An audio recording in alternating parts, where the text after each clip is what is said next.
Hi, I'm Erica Mason from the University of Missouri, and welcome to this STAIR Tailored.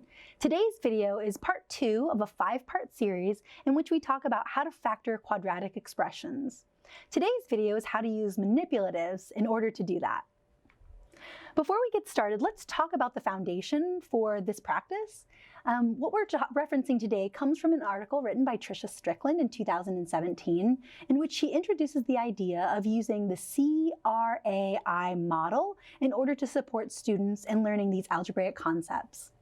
CRAI stands for Concrete, Representational, Abstract, and Integrated. You'll notice here we've referenced it as concrete, pictorial, and abstract, but really those two sets of words are the same thing. The important thing, though, is to note this word integrated, which is really the idea that there is no hierarchy of manipulative or representation.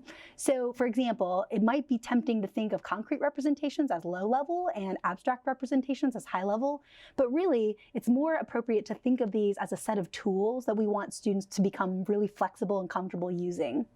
This is especially important for students with mathematics difficulty or disabilities, again, to equip them with a variety of strategies and approaches to different mathematical problem solving. We're going to turn now to the dock camera and look at an example. Before you start actually solving, it's important to refresh students about what these manipulatives actually represent. These particular algebra blocks come from Algebra Lab gear, although any algebra blocks that you have will work. You should remind students that this blue bar represents the quantity x, or a variable, so we're not really sure the exact value of that quantity.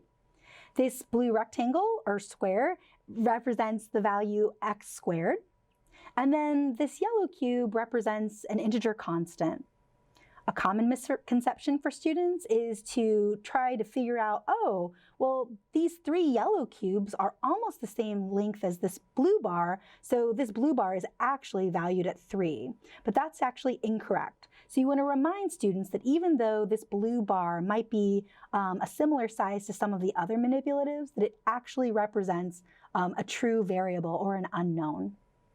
So once you've reminded students of what these manipulatives are valued at, you can then introduce a problem. Now you're going to want to choose a problem in advance, and you're going to essentially present students with the product or the answer. You're going to remind students that then once they try to solve a product inside the corner piece, it should make a rectangle or a square.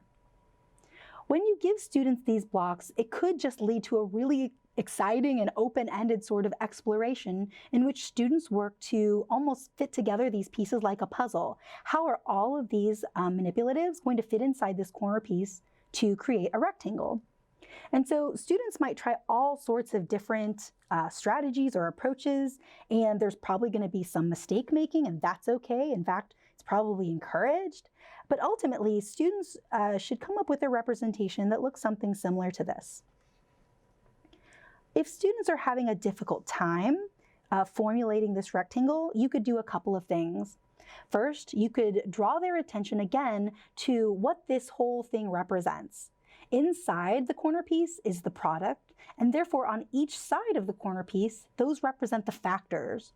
And so if students aren't sure where to place these blocks, you could remind them or ask them, okay, what does this piece represent? Oh, right, that's x squared. So if x squared is our answer or our product, what 2 factors would we multiply together to get x squared? And that might help students sort of visualize how these pieces come together. Once students have created this rectangle, you're now ready to help them consider what the factors are going to be. You might also remind students at this point that you've created a rectangle, and what that rectangle represents here is that it really represents these boundaries, right? So the factors that are going to create this product have to match in this physical representation, they have to match the length or the value, right? So you can't have factors that extend beyond the product, and you can't have a product that extends beyond the factors. So in having this conversation with students, again, you're going to say, well, if you have an x squared here, how did you get that? Oh, well, you multiplied x times x. You might next ask yourself, okay, if I have this x here, how did I get these 2 x's here? Oh, well, I must have multiplied by the integer constant 2. And you'll notice here, right, that this factor now is complete because we've established a boundary that doesn't go beyond or within the product.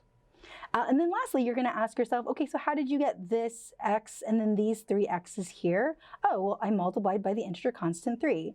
And now you're actually at a checking phase to say, well, does this make sense? If I have 3 integer constants here and 2 integer constants here, well, that makes sense then to have 6 integer constants here. So now you've recreated this problem in which you have 2 factors and its product. You can encourage students to do a couple of things at this point. First, they can draw this representation by genuinely recreating this corner piece and then the individual blocks within. This is helping students create a pictorial representation. And then also, you can encourage students to actually translate this product into an abstract expression or equation, which might look something like this. Having students engage in all 3 types of representations not only strengthens their understanding about this mathematical concept, but it also gives students the opportunity to choose which representation makes the most sense to them, and it fosters flexibility, moving between different representational styles. This is just one example of how you might introduce students to this concept by presenting them first with the product or the answer and then having them derive the factors. It's also important to make sure students have the opportunity to practice the same skill using both positive and negative integers. Thanks for watching this STAIR Tailored. Make sure to check out our next video, which is how to discover the rules for factoring quadratic expressions.